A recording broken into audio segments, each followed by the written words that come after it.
29వ వర్ధంతి సభని మనం ఇక్కడ ఘనంగా జరుపుకుంటాం. ఈ సందర్భంగా అనేక విషయాలను మన ముందు మన నాయకులు చెప్పారు.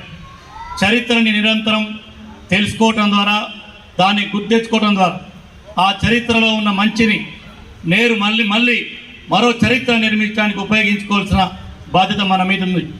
గిరిప్రసాద్ గారి జీవితం నుంచి, వారి పోరాట కార్యాచరణ నుంచి మనందరం కూడా ఇవాళ నేర్చుకోవాల్సింది ఒక దూరదృష్టితో కూడినటువంటి నిబద్ధత కలిగినటువంటి రాజకీయాలు.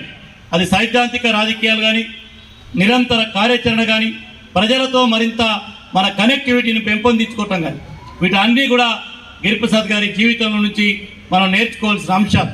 వాటిని ముందుకు తీసుకెళ్లటమే మనందరం ఆయన కనిపించే నివాళి.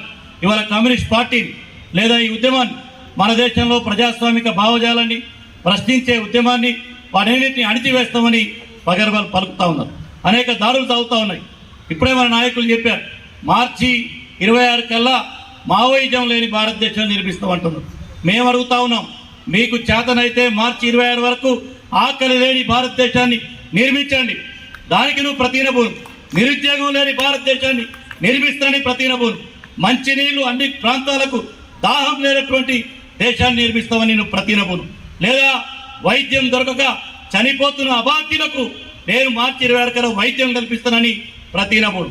విద్య అందరికీ అందిస్తానని ప్రతినబోను. ఏ ప్రభుత్వం అయినా ఫలానా నెల కల్లా, ఫలానా సంవత్సరం కల్లా ఈ సౌకర్యాల్ని ఈ దేశంలో, ఈ రాష్ట్రంలో కల్పిస్తామని హామీ ఇస్తే అది ప్రజాప్రభుత్వం.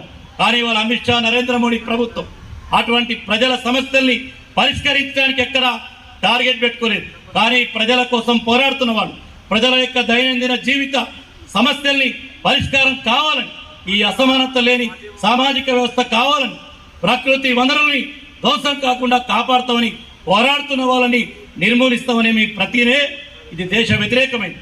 అందుకే ఇవాళ గిరిప్రసాద్ గారి వర్ధంతి సందర్భంగా నిజమైన దేశభక్తులు ఈ దేశంలో ఎవరంటే కమ్యూనిస్టులే మొదట నిజమైన దేశభక్తులు. అది ఈ దేశ జాతీయోద్యమ పోరాటంలో నిరూపించుకున్నాం. ఈ దేశాన్ని కాపాడుకోవటంలో, ప్రగతిశీల భావాన్ని నిలబెట్టుకోవటంలో, కులం పేరుతో, మతం పేరుతో, వర్గం పేరుతో, లింగం పేరుతో ఈ దేశంలో అసమానతలు ఎక్కడున్నాయో వాటికి వ్యతిరేకంగా నిలబడి పోరాడుతున్నది కమ్యూనిస్టులు. ఈ దేశం యొక్క సహజ వనరుల్ని, ప్రకృతి సంపదని నాటి నుంచి నేటికి కాపాడుతున్నది, వాటి కోసం పోరాడుతుంది కమ్యూనిస్టులే. అందుకే కమ్యూనిస్టులు నిర్మూలించమంటే దేశం కోసం పోరాడుతున్నటువంటి ఒక ప్రగతిశీల శక్తుల్ని నిర్మూలించని ఆలోచన ఈ దేశానికి వ్యతిరేకమే. అందుకని మనందరం కూడా కామ్రేడ్ గిరిప్రసాద్ గారి వర్ధంతి సందర్భంగా మనందరం కూడా ప్రతిన పొందాం. కమ్యూనిస్ట్ పార్టీని భావజాలాన్ని